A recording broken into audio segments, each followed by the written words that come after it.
तेरी मेरी अच्छी थी कहानी पर अधूरी रह गई। निभाना था साथ पूरी शिद्दत से, फिर भी दूरी रह गई।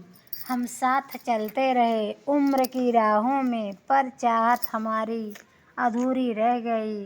चलना चाहा जिंदगी के सफ़र में, हम सफ़र बनकर पूरी थी तैयारी। साथ जीने की फिर भी दूरी रह गई।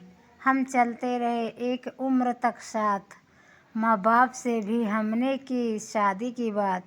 मेरे माँ बाप बोले ठीक है, तुम्हारी खुशी में हमारी खुशी है, रख लेंगे हम अपने साथ। मुझे लगा अब बन जाएगी बात, हम जिंदगी भर रह सकते हैं साथ।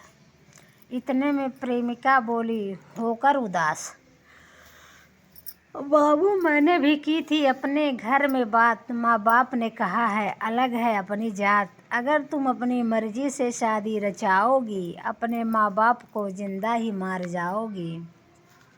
जान तुम बेवफा ना समझना, माँ बाप की ज़िंदगी मेरी मजबूरी हो गई। माँ बाप को छोड़कर नहीं रह पाऊँगी आपके साथ, जान तुम समझना मेरी बात।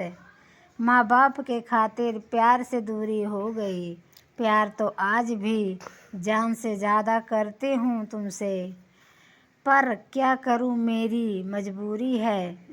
ख्वाहिश जो दिल में थी वो दिल में ही रह गई। अच्छी थी अपनी प्रेम कहानी, पर जात के कारण अधूरी रह गई। किस्मत में जो कमी थी वो पूरी रह गई। किस्मत में लिखा था बिछड़ना, तो तभी तो हमारी कहानी अधूरी रह गई। बहुत ही कोशिश हमने एक होने की, पर किस्मत में खुदा ने लिखी थी दूरी, इसलिए दूरी रह गई। हमारी कहानी खुदा ने लिखी थी अधूरी, इसलिए अधूरी रह गई।